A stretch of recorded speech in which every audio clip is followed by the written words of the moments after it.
다사다난한 해를 보내고 있지만 하나님께서 우리 개인과 가정과 교회에 베푸신 은혜가 크고 놀랍습니다. 모든 것이 하나님의 은혜인 줄로 믿습니다. 우리 추수감사주일날 또 강단 장식과 전도 나눔 후에 과일 나눔 배부와 우리 목장과 개인의 후원을 통하여서 지역사회를 섬길 수 있어서 너무나 기쁘고 감사하고, 오늘 호산나 찬양대 은혜됩니다.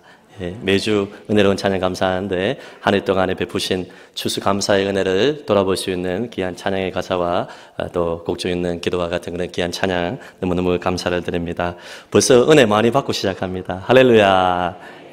여러분의 기도와 사랑으로 제가 미국 선진교회 탐방을 잘 다녀왔습니다. 수영로 교회에서 15가정의 40대와 50대의 차세대 우리 목회자들 15가정과 함께 다녀왔는데요. 또 우리 교회가 또 다른 교회를 섬기기도 하고 식사 대접을 하기도 하고 그렇게 했습니다. 여러분들의 기도와 사랑으로 잘 다녀왔는데, 우리가 미국과 한국과 또 세계에 어디에 있든지 간에 다 주님의 피로 값주고 사는 교회입니다. 장점을 잘 보고 배워서 우리 교회에 적용을 하여 하나님께서 기뻐하시는 세계 최고의 성한교회, 할렐루야, 사랑이 가장 많은 우리 교회, 복음을 가장 열심히 전하는 교회, 전도와 선교에 앞장서는 교회, 우리 교회를 통하여서 하나님의 구원의 역사가 앞으로 풍성하게 일어날 줄로 믿습니다. 우리 앞뒤 좌우로 우리 이렇게 한번 인사했으면 좋겠습니다. 당신이 우리 교회에 계셔서 감사합니다. 한 번 더 인사하겠습니다. 그럼에도 불구하고 감사합니다. 우리 가을 행복 나눔 축제는 목장 파티로 1차로 진행이 되고, 그분들을 또 초대하고 난 다음에 12월 첫째 주와 둘째 주에 예배당으로 복음을 또 듣게 하는 두 번에 걸쳐서 복음을 전하게 되는데요. 우리가 목장 파티에 초대하지 못한 분이다 할지라도 12월 첫째 주와 둘째 주에 여러분이 교회당으로 초대하면 복음을 전하도록 하겠습니다. 그래서 주부에 보시면 3장의 전도지 초대권이 있습니다. 이것을 활용하셔서 또 더 필요하신 분들은 1층 사무실에 이용하시면 되고요. 다음 주에는 또 아름다운 초대권이 준비되어 있습니다. 여러분의 태신자들에게 나눠주시고 마음을 모아주시기를 부탁을 드립니다. 그리고 주부 안에 보면 2026년도 교회 봉사 지원서가 있습니다. 내년에는 어원나와 그리고 또 인도네시아 이주민 선교팀도 있기 때문에, 부서도 있기 때문에 여러분께서 다양하게 하나 이상을 다 지원하셔서 교회를 섬기고 세워나가는데 앞장서 주시기를 부탁을 드립니다. 오늘 우리 추수감사주일을 맞이하여서 우리가 감사한 마음을 담아서 하나님의 말씀을 들을 수 있었으면 좋겠는데요. 우리가 예배당에 나와 숨을 쉬고 예배할 수 있는 것도 감사합니다. 오늘 설교 제목을 한번 읽어볼까요? 시작. 감사의 이유가 차고 넘칩니다. 저는 이 추수감사주일을 맞이하여서 우리가 지난 2주 전에 이동원 목사님의 10가지 감사처럼 저도 목회자로서 10가지 감사를 한번 기록을 해보았는데요. 무엇보다 가장 감사한 것은 2025년 한 해에도 나 같은 죄인을 참아주신 은혜가 감사합니다. 두 번째로 하나님께서 건강과 호흡을 주셔서 예배할 수 있어서 감사합니다. 그리고 고난 중에도 하나님이 계셔서 감사하고, 또 무엇보다도 좋은 동력자를 붙여주셔서 감사합니다. 좋은 장로님, 권사님, 집사님, 우리 모든 성도님, 다음 세대 아이들 얼마나 사랑스럽습니까? 이러한 귀한 지체를 만나게 해주셔서 감사합니다. 그렇게 적었습니다. 그리고 또 재밌는 건 뭐냐면 음식이 맛있어서 감사합니다. 제가 30대 중반까지 밥이 맛있는 걸 몰랐던 사람이에요. 제가 전도사, 강도사, 우리 부목사 시절에 제가 이렇게 살이 없어서 쏙 들어갔잖아요. 밥맛을 몰랐습니다. 늘 뛰어다니고 또 밥맛을 몰랐는데 40대가 가까이 되고 이제 넘어고 40대 중반이 되니까요. 밥이 맛있어서 감사합니다. 음식이 소화되고 맛을 느낄 수 있는 것도 감사합니다. 이렇게 적었습니다. 그리고 미국 교회 탐방을 하면서 우리 교회도 이렇게 아름다운 꿈을 꿀 수 있어서 감사합니다. 미래에 베푸실 하나님의 은혜에 대해서 미리 감사합니다. 교우들의 사랑에 대해서 감사합니다. 이렇게 10가지 정도의 감사 제목을 적었는데, 여러분도 2주 동안 감사 노트를 기록하면서 그냥 스쳐 지나가지 마시고 감사 제목들을 꼭 기록하셔서 하나님께 감사할 수 있는 이런 교우들이 되었으면 좋겠습니다. 여러분, 예전에 제가 한번 소개한 적이 있는데 소박한 노인의 감사라는 타이틀이 있는 그림이 있습니다. 1918년에 미국 미네소타의 탄강 마을인 이 보베이에서 한 사진 작가가 찍은 건데요. 탄강 마을촌에서 고되게 하루 일을 마치고 허드렛 일을 마치고 나서 정말 가난한 한 노인분께서 빵 한 조각과 국 한 스푼을 딱 들고 하나님께 진심으로 감사하는 그 찰나를 미국의 사진작가 앤트 롬이 그것을 딱 찍게 되었는데, 이것이 오고 오는 많은 사람들에게 감동을 주었습니다. 소박한 노인의 감사. 많은 사람들이 이것저것을 소유하고 있음에도 불구하고 원망, 불편, 남 탓을 많이 하는데 이 노인은 빵 한 조각과 국 한 스푼에 인하여서 고된 삶을 마무리하면서 저녁에 감사 기도를 드리는 것 얼마나 우리에게 감동을 주는지 모르겠습니다. 추수감사주일의 기원도 1620년도에 영국의 그 왕실의 그 종교의 핍박을 기독교 신앙의 순수한 신앙의 핍박을 피해서 청교도들이 순수한 신앙을 추구하면서 신대륙으로 가서 많은 사람들이 수십 명의 사람들이 오는 배 속에서 여러 이질병에 걸리고 고통 가운데 죽어갔습니다. 그리고 농사를 지었는데 힘이 많이 들었습니다. 원주민들의 도움으로 여러 가지 질병과 가난 속에서도 첫 수확, 옥수수와 감자와 같은 것을 수확을 했을 때 그것이 별로 보잘것 없었어요. 오병이어와 같이 별로 가진 것이 별로 없었습니다. 그럼에도 불구하고 가난과 죽음과 질병 속에서도 신대륙에서 하나님을 섬기고 예배하며 작은 수확에도 감사하는 그것이 추수감사절의 기원이 되지 않았습니까? 우리 많은 교우들이 올 한해 어려운 시간들을 많이 보냈는데요. 그럼에도 불구하고 우리가 믿음으로 하나님을 향하여서 감사할 수 있는데 원망하고 불평하고 살지는 않았는지 우리 자신을 돌아보아야 할 것입니다. 저는 요즘에 여러분이 모르겠지만 여러분 몰래 보약을 먹고 있습니다. 3가지 보약을 먹고 있습니다. 값으로 환산할 수 없는 아주 값비싼 것을 먹고 있는데요. 좀 나눠드릴까요? 그래서 그 보약이 뭐냐면 다른 것이 아니라 기쁨과 기도와 감사의 보약입니다. 오늘 예수를 10년 이상 믿었던 사람들은 데살로니가전서 5장 16절에서 18절 모르는 사람이 어디에 있습니까? 항상 기뻐하라, 쉬지 말고 기도하라, 범사에 감사하라. 기쁨, 기도, 감사의 보약을 먹고 있어서 제가 미국에 장시간 여행하고 와도 지금 피부가 살아있지 않습니까? 네.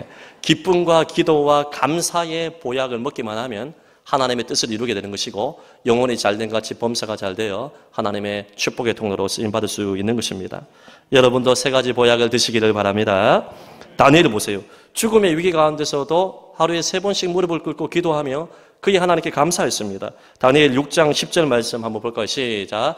다니엘이 이 조서에 왕의 도장이 찍힌 것을 알고도 자기 집에 돌아가서는 윗방에 올라가 예루살렘으로 향한 창문을 열고 전에 하던 대로 하루 3번씩 무릎을 꿇고 기도하며 그의 하나님께 감사하였더라.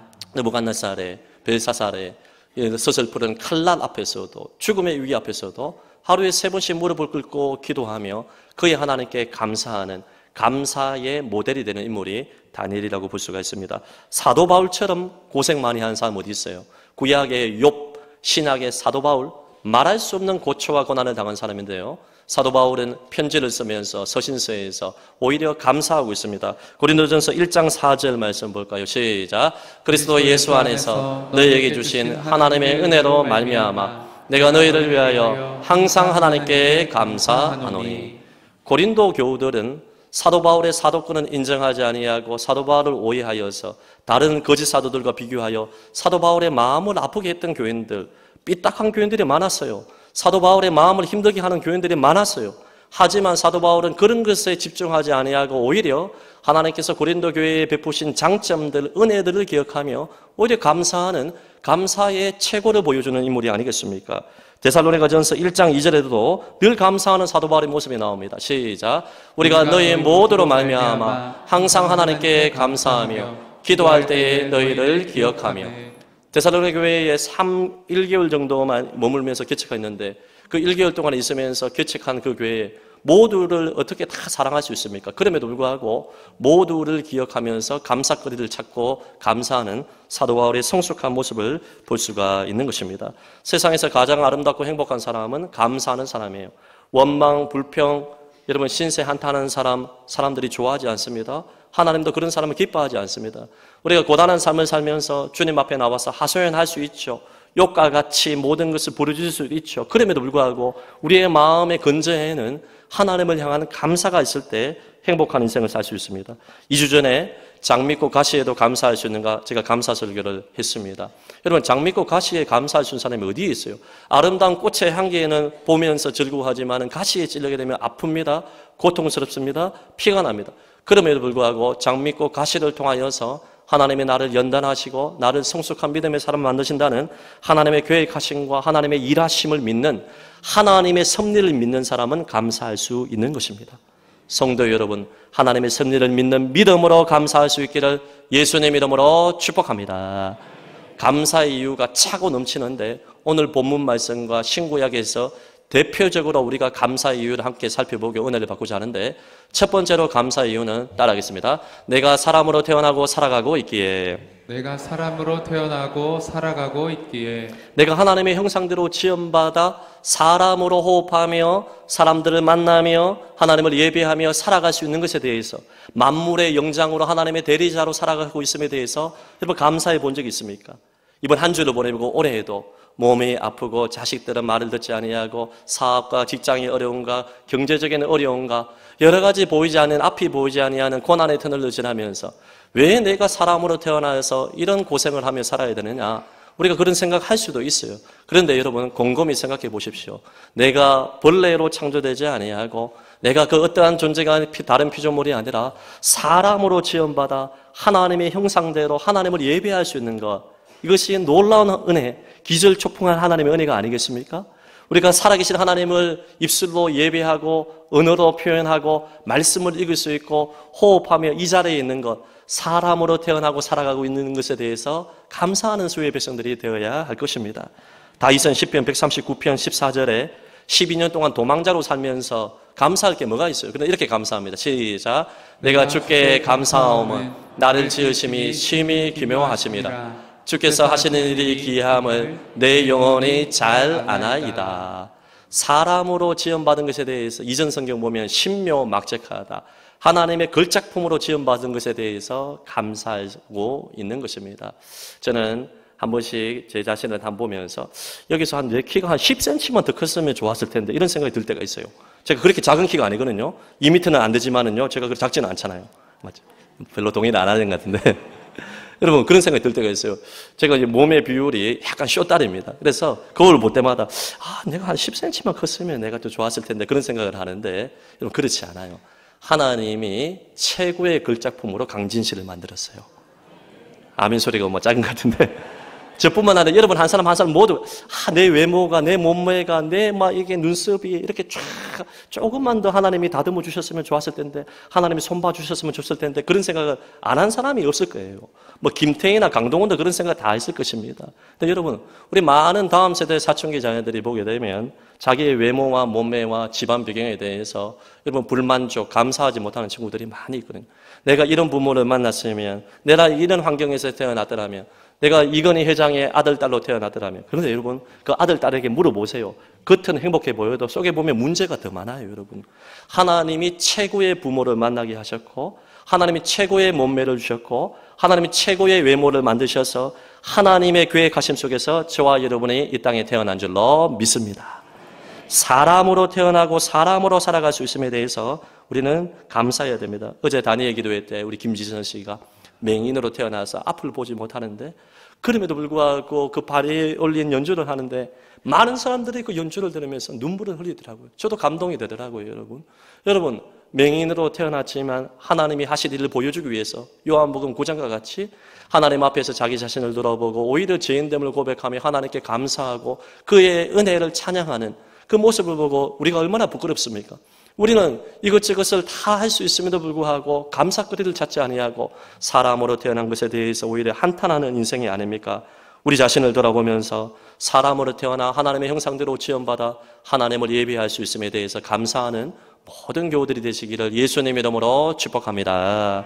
두 번째로 우리는 예수님이 계시기에 우리는 늘 감사할 수 있는 것입니다. 다른 모든 이유에 앞서서 예수님이 계시기 때문에 환경과 상관없이 감사할 수가 있는 것입니다. 여러분 예수님께서 나를 위해서 십자가에 못 박혀 죽으시고 3일 만에 부활하셔서 나를 마귀의 자식에서 하나님의 아들, 딸로 삼아주신 것, 예수로 인하여서 얻은 놀라운 구원 아니겠습니까? 이것만 기억하면 우리는 어떤 환경에서도 감사할 수가 있는 것입니다. 예수님께서 건강한 사람을 부르러 온 것이 아닙니다. 완벽한 사람을 불러 하나님께서 어떤 일을 하고자 하는 것이 아닙니다. 죄인과 병든 자를 찾아오신 우리 주님의 낮아지심의 그 은혜가 얼마나 크고 놀랍습니까? 마태복음 9장 12절에서 13절 시작. 예수께서 들으시고 이르시되 건강한 자에게는 의사가 쓸데없고 병든 자에게라 쓸데있느니라. 너희는 가서 내가 긍휼을 원하고 제사를 원하지 아니하노라 하신 뜻이 무엇인지 배우라. 나는 의인을 부르러 온 것이 아니요 죄인을 부르러 왔노라 하시니라. 아멘. 의인과 완벽한 사람과 한 사람도 죄짓지 않은 사람을 찾으러 오셨더라면 우리 모두는 죄값으로 영벌 지옥의 형벌을 받아야 했을 것입니다. 하지만 하나님께서는 그 아들 예수 그리스도를 보내주시는데 예수님이 이 땅에 오신 목적은 죄인들과 병든 자들과 고통받는 자들, 수고하고 무거운 짐을 지고 가는 자들을 건지시기 위해서 왔다는 그 사실이 얼마나 감사한지 모르겠습니다. 성도 여러분, 나 같은 사람이 예수 그리스도의 피로 제사함 받은 예수님 때문에 영원한 구원을 받았던 것에 대해서 감사가 있어야 할 것입니다.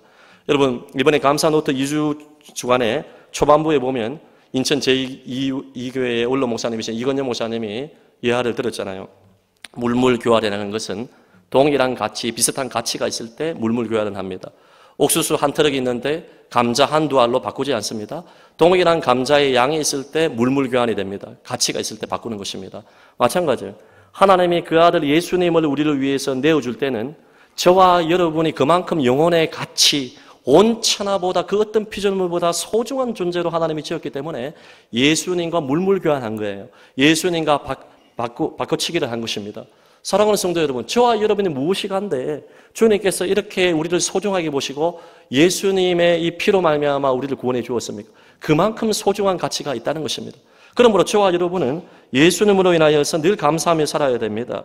여러분, 제가 좋아하는 찬송 중에 주 예수 크신 사랑 중 그 찬송 중에 3절에 보면 주 예수 나를 위해 이 세상 오셔서 날 구속하신 은혜 늘 말하여 주시오. 나 같은 사람 위해 주 보혈 흘렸네. 이 복스러운 말씀 또 들려주시오. 내가 항상 듣던 말씀, 평생에 듣던 그 말씀이, 그 복스러운 말씀이 뭡니까? 나 같은 죄인을 위해서, 나 같은 사람을 위해서 예수님이 십자가에서 피 흘려 주었다는 이 말씀을 매일 들어야 우리 영혼이 사는 것입니다. 그러므로 저와 여러분은 예수의 대속의 사랑을 기억하며 부활의 능력을 기억하며 예수로 인하여서 감사해야 됩니다. 여러분, 어떤 사람이 하나님 앞에 쓰임 받습니까? 사도 바울 같은 사람을 예로 들게 되면 자신이 얼마나 큰 추한 죄인인 것, 죄인 중에 계소라는 사실을 깨닫게 될 때 나 같은 사람을 위해서 주님이 십자가에 못 박혀 죽으시고 나를 위해서 피를 흘려 주었다는 그 사실을 믿을 때 예수님으로 인하여서 구원의 간격이 있을 때 하나님이 그 사람을 쓰시는 것을 보았습니다. 하나님이 크게 쓰시는 모든 사람들은 나를 불쌍히 여겨서 예수님 보내주시고 또 나를 충성되게 여겨서 예수님의 일을 할 수 있는 것에 대한 믿음에 대한 간격, 구원에 대한 감사가 있을 때 하나님 앞에 귀하게 쓰임받는 것을 우리는 보게 됩니다. 그러므로 저와 여러분은 환경에 굴복당하지 말고 예수로 인하여 감사하시기를 바랍니다. 구원의 은혜를 기억하고 감사하시기를 바랍니다. 우리 앞뒤 자로 인사할까요? 예수님 때문에 감사합니다. 세 번째로 우리는 아름다운 교회가 있기에 감사할 수 있습니다. 여러분, 교회가 있다는 것이 얼마나 영광스러운 것인지 압니까? 우리 교회도 지상교회이기 때문에 완벽하지는 않습니다. 안 좋은 것만 자꾸 생각하면 감사할 수가 없어요. 하지만 불완전하지만 하나님께서 완벽한 교회를 위해서 피 흘려주신 것이 아닙니다. 허물이 있고 부족하고 자격이 없고 문제가 있음에도 불구하고 그 아들 예수님을 이 땅에 보내주시고 하나님이 자기 피로 사신 교회라고 했습니다. 교회는 그리스도의 몸입니다. 예수님은 교회의 머리가 됩니다. 머리와 몸이 연합되지 아니하면 죽은 시체와 같은 것입니다. 예수님께서 교회의 머리가 되기 때문에 교회의 지체, 팔, 다리 역할을 감당하는 그리스도의 몸인 교회를 지극히 아끼고 사랑하시는 것입니다. 그래서 교회를 향하여서 그리스도의 신부라 이야기합니다. 그리스도의 몸이라고 이야기합니다. 성령님이 거하시는 거룩한 전이라고 이야기를 합니다. 내가 완벽한 존재가 아니고 허물이 많고 우리 각자를 다른 사람 모두를 봐도 약점이 있고 부족이 있고 그러한 문제가 있음에도 불구하고 주님께서는 교회를 영광스럽게 세웠다고 이야기를 하고 있습니다. 성부 하나님께서 그 아들 예수 그리스도를 보내주셔서 교회를 여러분 잉태하시고 교회를 낳게 하신 것은 보통 사건이 아닙니다. 그러므로 저와 여러분은 교회를 쉽게 생각하면 안 됩니다. 이 거룩한 제단, 여기서 예배드리는 장소, 그리고 여러분의 삶의 현장에서 예배자로 거룩한 교회로 살아가야 됩니다. 교회를 쉽게 생각하고 여러분 교회를 허무는 자들에 대해서 하나님은 분명히 책망하시고 심판을 명하고 있습니다. 교회는 거룩한 곳이니 온 성전 앞에서 천하가 잠잠할지어다. 이것은 찬양도 하지 말고 소리도 내지 말고 그런 뜻이 아닙니다. 거룩한 하나님의 임재 앞에서 교회를 통해서 주시는 하나님의 영광과 하나님의 은혜를 소중하게 여기라는 것입니다. 여러분 교회에 대해서 여러분 그림자 시대에 교회의 그림자 시대를 감당했던 성전에 대해서 솔로몬의 성전이 완공된 다음에 하나님께서 이 솔로몬의 성전에 대해서 어떤 축복을 약속하셨느냐 우리 좀 길지만 한번 읽어볼까요? 여러분 역대하 7장 14절에서 16절 시작. 내 이름으로 일컫는 내 백성이 그들의 악한 길에서 떠나 스스로 낮추고 기도하여 내 얼굴을 찾으면 내가 하늘에서 듣고 그들의 죄를 사하고 그들의 땅을 고칠지라. 이제 이곳에서 하는 기도에 내가 눈을 들고 귀를 기울이리니 이는 내가 이미 이 성전을 택하고 거룩하게 하여 내 이름을 여기에 영원히 있게 하였습니다. 내 눈과 내 마음이 항상 여기에 있으리라. 아멘. 성전에서 기도하면 우리의 죄를 사하시고 응답하시고 그리고 이것을 성전을 택하여서 내 눈과 내 마음이 늘 여러분 성전에 있다는 것입니다. 교회는 여러분 건물은 아니지만 우리가 이 성전이 그림자라고 치면 예수 그리스도의 이 구원의 은혜로 말미암아 교회가 탄생되게 되었는데요. 교회도 마찬가지예요. 주님의 눈과 주님의 마음이 항상 우리 교회에 있습니다. 여러분 한 사람 한 사람 지체에 있는 것입니다. 그러므로 우리는 교회를 사랑해야 됩니다. 여러분 우리 찬송가의 가사 중에서도 내 주의 나라와 주 계신 성전과 피 흘려 사신 교회를 늘 사랑합니다. 이런 고백을 하지 않습니까? 저는 부족하지만 교회를 그 무엇보다도 사랑하려고 노력하는 그런 목사였습니다. 약점도 있고 저도 여러분 허물이 있음에도 불구하고 교회를 위한 것이라면 때로는 가정의 우선사와 우선순위 되는 일들과 겹치는 일이 있을 때는 과감하게 교회를 선택하려고 노력을 많이 했습니다. 가정도 하나님께서 만드신 첫 번째 교회라고 볼 수가 있지만 주의 종의 길을 걸어가면서 가정과 교회의 충돌이 될 때 아사 교회생의 정신으로 교회의 일을 먼저 선택하려고 노력을 많이 했습니다. 이번에 미국에 탐방을 가면서도 2주 동안 가장 많이 생각한 것이 우리 교회입니다. 여러분 성도들의 얼굴입니다. 쓰러진 성도들을 위해서 기도하고 낙심한 성도들을 위해서 여러분 중보기도 하고 장례식에 있는 사람들을 위해서 전화로 기도해주고 여러분 안부를 묻기도 하고 여러분 부족하지만 교회를 사랑하려고 노력을 많이 했습니다. 교회의 규모를 떠나서 서울에 있는지 부산에 있는지 미국에 있는지 그런 게 중요한 게 아니에요. 하나님께서 자기 피로 사신 교회는 모두가 소중한 것입니다. 여러분 하나님께서 여러분 이 교회 생활을 할 때 여러분을 성황교회로 보내신 것은 우연이 아니에요. 하나님의 계획하심 속에서 저와 여러분이 예배하고 있는 줄로 믿습니다. 성황교회라는 지역교회로 하나님이 마음을 감동시켜서 불러주시고 일으켜 세워주시고 그 부산에만 해도 2,000개가 가까이 되는 교회가 있는데 여러분이 어떻게 성황교회에 오게 되었느냐. 누군가의 전도와 인도와 소개로 왔겠지만은 그 모든 배후에는 교회를 사랑하시는 하나님의 섭리 속에서 여러분이 성황교회에 적합하기 때문에 그리스도의 지체로서 성황교회로 지역교회로서 이 부름을 받은 것이 하나님의 인도하심이기 때문에 저와 여러분이 이 자리에 있는 것입니다. 때로는 내 눈으로 봤을 때는 저 사람은 마음에 들지 아니하고 저 사람은 나에게 상처를 주고 마음을 고통스럽게 한다 할지라도 그 사람을 만나게 하신 하나님의 뜻이 있어요. 그 사람을 통하여서 내 믿음을 성숙시켜 주시고 나를 변화시키고 나를 깨뜨리고자 하는 교회를 통한 하나님의 계획하심이 있기 때문에 우리 모두를 만나게 해 주신 것입니다. 여러분의 담임 목사가 강진실 목사로 있는 것은 다른 이유가 아니에요. 하나님이 보내셨습니다. 아멘 소리가 뭐 여기밖에 안 하는 것 같은데 마음으로 다 하고 계십니다. 여러분 모든 부교육자들과 모든 성도들 이 자리에서 예배를 드리고 성황교회 지체로 있는 거 그 우연이 아니에요. 하나님의 인도하심이에요. 교회는 칼빈이 말하던 것처럼 어머니의 품과 같은 곳입니다. 사랑이 느껴지는 곳이어야 되는 것입니다. 여러분 우리가 완벽하지는 않지만 예배 드리러 오고 목장 모임을 하고 우리가 교회로 살아갈 때 힘들고 지치고 낙심될 때 온 교우들이 한 분씩 오셔서 등을 토닥거려주고 함께 기도해주고 눈물을 쏟아주고 하는 거 이게 여러분 당연한 것이 아닙니다. 교회를 하나님께서 선물로 주신 줄로 믿습니다. 하나님의 이 소중한 선물인 교회에 대해서 우리는 감사해야 되는 것입니다. 많은 사람들이 교회에 대한 감사가 없어요. 저도 이제 동료 목회자들이나 이러한 선후배 목회자들을 만나게 되면 안타까운 게 뭐냐 하면 많은 목사님들이 목회가 되지 않는 것에 대해서 성도 탓을 해요. 우리 교회의 성도는 완악하고 전통적인 교회라서 굳은 교회라서 안 되고 우리 교회 장로님은 어때서 안 되고, 우리 권사님, 집사님, 우리 성도님들은 이렇게 능동적이지 않아서 못하고, 이래서 안 되고 저래서 안 되고, 저쪽으로는 속으로 드는 생각이 뭐냐면 저도 부족하지만은 너 때문에 안 되는 거다, 나는 그런 생각이 듭니다. 여러분. 그 말은 하지 않습니다. 제가. 여러분, 다른 게 아니에요. 늘 내 자신은 남 탓할 필요 없어요. 나 탓이라고 생각해야 되는 것입니다. 오히려 여러분, 목회가 잘 되는 데는 뭡니까? 늘 다른 사람들을 볼 때마다 감사를, 저 장로님 때문에, 저 권사님 때문에, 저 집사님 때문에, 저 장로님, 권사님, 집사님이 이런 약점이 있지만, 그렇지만 나를 위해서 늘 기도해주고, 늘 격려해주고, 이런 장점이 있지 않느냐? 좋은 것을 보고 교회를 향하여서 감사할 때 하나님이 축복하는 건 아니겠습니까? 목회자뿐만 아니라 모든 교우들도 마찬가지예요. 여러분이 저를 볼 때나 동역자들을 볼 때 안 좋은 거 보면 끝이 없습니다. 저 집사님은 성격이 저래서 안 되고, 저 나에게 상처를 줘서 안 되고, 저 사람은 저래서 안 되고, 저래서 안 되고, 한두 가지가 아니에요. 그런데 여러분, 하나님께서 저 사람을 성안교회로 보내신 것은 하나님의 뜻이 있다. 할렐루야. 그 가정을 통하여서, 이 교회를 통하여서 하나님이 하시고자 하는 일이 있기 때문에 나와 맞지 않는 사람도 보내셨다는 것을 인정하고, 교회를 통하여서 내가 먼저 웃어주고 칭찬하고 손 내미는 그러한 교회의 일원이 될 때 이 아름다운 성안교회를 통하여서 하나님의 위대한 역사가 나타날 줄로 믿습니다. 우리 앞뒤 좌우로 향하여서 한번 인사할까요? 성안교회에 대해서 감사합시다. 한번 더 인사하겠습니다. 당신이 계셔서 행복합니다. 마지막으로 네 번째로, 고난과 역경 속에서도 주의 일을 할 수 있기 때문에 감사합니다. 말씀드렸듯이 고린도후서 12장, 여러분 집에 가서 한번 읽어보세요. 사도 바울은 짐승과 같은 삶을 살았습니다. 돌에 맞아가지고 죽은 줄 알고 시체를 던져버린 적도 있습니다.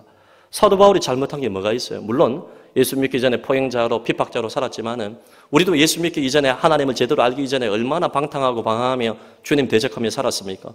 바울은 말할 수 없는 고난 중에서 고린도후서 12장에 사심에 감한 매름하면 아무렇지 정도로 죽을 정도를 이야기하는 것입니다. 말할 수 없는 수십 가지의 고난 가운데서도, 그 고난과 역경 속에서도 오히려 주의 일을 할 수 있는 것에서 감사했어요. 왜냐하면 다메섹 도상에서 주님을 뜨겁게 만나고 예수를 믿은 그 간격이 있었기 때문에, 감사가 터져나왔기 때문에 구원에 대한 감사, 간격, 십자가 은혜에 대한 그 찬송으로 인하여서 그 간격과 감사로 말미암아 이 능히 고난을 이겨내고 오히려 주의 일을 기쁨으로 감당할 수 있었던 것입니다.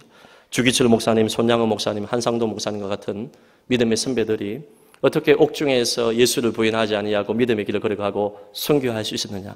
구원받은 그 은혜에 대한, 예수에 대한 감사, 간격이 있었기 때문에 고난과 역격성에서도 주의 일을 감당할 수 있었던 것입니다.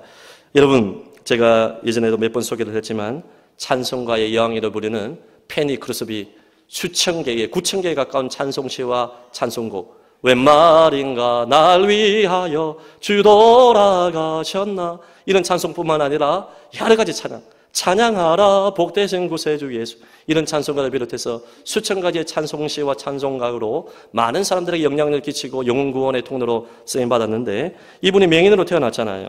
많은 사람들이 동일하게 원망하고 불평하고 신세한탄할 수 있는데 예수를 믿고 난 다음에 오히려 감사하는 삶을 살았습니다. 92세의 생일 때에 많은 사람들이 축하하는 가운데서 이렇게 말을 했습니다. 이 세상에 나보다 더 행복한 사람이 있다면 내게 데려오세요. 그 사람과 악수하고 싶습니다. 맹인으로 태어나 앞을 보지 못하는 이 사람이 이런 고백을 하는 것입니다. 그리고 뭐라고 또 고백을 하냐면, 나는 다시 태어나도 맹인으로 태어나기를 바란다. 그 이유가 뭐냐? 내가 가장 사랑하는 우리 예수님을 내 눈으로 가장 먼저 뵙기를 원하기 때문에, 세상 사람들을 보기 이전에 맹인으로 살다가 내가 가장 사랑하는 그 예수님을 가장 먼저 눈으로 뵙기를 바라기 때문에 나는 다시 태어나도 맹인으로 태어나기를 바란다. 여러분, 정말 우리가 고백할 수 없는 그 고백을 하는 것 아니겠습니까? 어제 김지선 자매도 그렇고 그렇지 않습니까? 고난과 역경 속에서도 주의 일을 할 수 있는 거 감사합니다. 제가 월드 사역에 회원교회로서 우리 교회가 있는데요.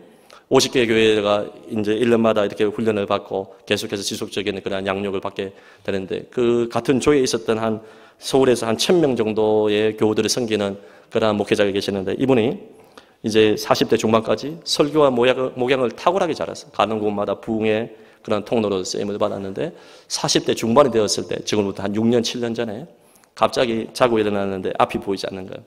그래서 병원에서 여러 가지 이제 진단을 받고 이렇게 이제 거의 실명에 가까운 일들이 생기게 되었어요. 앞이 거의 보이지 않습니다. 바로 1m 앞만 보이고 아무것도 보이지 않아요.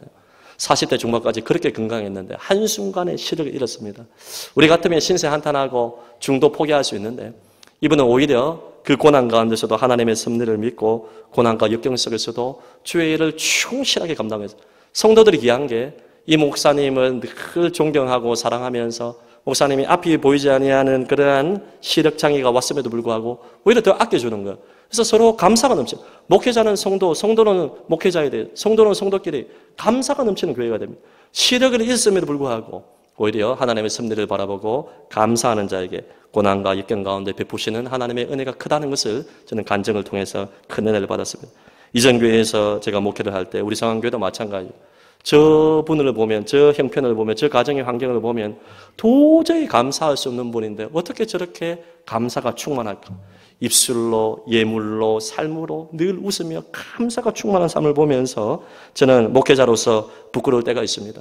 이번에 소영로교회 우리 이규현 목사님과 사모님 그리고 15가정의 목회자들 40대, 50대의 젊은 목사님들이 미국 탐방을 가면서 마지막 날에 미국 교회에 대해서 이런저런 이야기를 많이 나눴는데요. 결국에는 사람입니다. 초대형교회, 대형교회, 중형교회, 소형교회 모든 교회를 다 살펴봤는데 결국에는 고난과 역경 속에서도 이 신학의 길과 목회의 길을 포기하지 아니하고 구원에 대한 감격과 감사로 주님 앞에 충성하는 한 목회자, 한 성도, 한 직분자를 통하여서 하나님께서 교회를 부흥케 하시고 미국에서 아름다운 교회로 모범적인 교회로 지역사회를 섬기는 교회로 만들어가는 것을 보게 되었습니다. 고난과 역경 가운데서도 감사를 잃지 않고 구원에 대한 감격으로 충성하는 자를 통해서 일하십니다. 이교회 목사님께서 마지막에 이야기를 나누시면서 그런 이야기를 했습니다. 목회에 어려움을 당하는 우리 이제 목회자들도 계시고 다양한 병을 가진 분들이 많이 계시는데 한 가지 잊지 말아야 될 게 뭐냐 하면 하나님께서 목회의 길로 보냈을 때 나에게 개척을 하든지 어떤 교회를 맡았든지 10명의 동력자를 붙여주었다. 그 한 교회에 10명의 성도가 있다면 그것은 경이로운 일이다. 온 천하보다 귀한 한 생명이 10명이 있다는 것은 감사함으로 섬겨야 된다. 성도를 300명을 붙여주었다. 기절초풍할 일이라고 이야기를 했습니다. 여러분, 교회의 규모를 떠나서 온 천하보다 귀한 한 생명 한 생명을 하나님께서 이 교회의 동력자로 불러주셔서 고난이 있고 어려움이 있음에도 불구하고 주의 일을 할 수 있는 것에 대해서 감사할 수 있기를 예수님 이름으로 축복합니다. 그래서 저는요, 미국 교회 탐방을 갔다 오면서 그전에도 그랬지만은요, 더욱 감격 쓰는 게 뭐냐 하면 성도가 10명만 있어도 기절초풍한 일이고 경이로운 일인데 이부 예배를 드리는 이런 많은 사람들 앞에서 여러분 한 사람 한 사람 모두가 하나님의 형상대로 지원받은 사람들인데 어려운 가운데서도 이렇게 귀한 성도님들을 모시고 동력할 수 있는 것에 대해서 까무라칠 정도로 여러분 감사합니다. 할렐루야. 얼마나 감사한지 몰라요. 모두가 다 내 마음에 들지 않을 때도 있어요. 때로는요. 그러나 그럼에도 불구하고 고난과 역경 가운데서도 우리는 감사해요. 목회자뿐만 아니라 우리 모든 성가대원들과 중직자들과 모든 다음 세대 성도님들, 집사님들, 그런 사람들 모두가 마찬가지예요. 고난과 역경 가운데서도 하나님의 은혜를 기억하고 서로에 대해서 감사하고 하나님께 감사할 때 하나님이 일하실 줄로 믿습니다. 말씀의 결론을 맺도록 하겠습니다. 범사에 감사하며 살아가는 것이 하나님의 뜻인 줄로 믿습니다. 나를 이 땅에 태어나게 하시고 나를 정말 이곳에 보내셔서 이 호흡하며 이 순간 예배할 수 있음에 대해서 사람으로 태어난 것에 대해서 감사하시기 바랍니다. 예수님이 계셔서 나 같은 죄인을 위해서 물물 교환하실 때 가치 없는 나라고 생각을 했지만 예수님 가치로 하나님께서 나를 보셔서 죄값으로 지옥 행모를 받을 수밖에 없는 나를 예수 보내주셔서 구원하시고 나와 늘 동행하시는 예수님으로 인하여서 감사하시기를 바랍니다. 무엇보다도 지역교회인 성안교회, 그리스도의 몸인 성안교회에 하나님의 나를 감동시켜서 보내셔서 그리스도의 지체로 삼으시고 나를 목사, 장로, 권사, 집사, 성도, 다음 세대의 일원으로 성안교회의 일원으로 세워주신 것에 대해서 교회에 대해서 감사하시기 바랍니다. 고난과 역경 가운데서도 구원의 간격으로 주의 일을 할 수 있음에 대해서 감사하는 그리하여 하나님의 분복을 누리는 모든 교우들이 되시기를 예수님 이름으로 축복합니다. 들은 말씀 기억하며 우리 한번 추수감사주의를 맞이하여 올 한 해를 돌아보며 감사했으면 좋겠습니다. 우리 찬양의 가사를 기억하며 찬송합시다.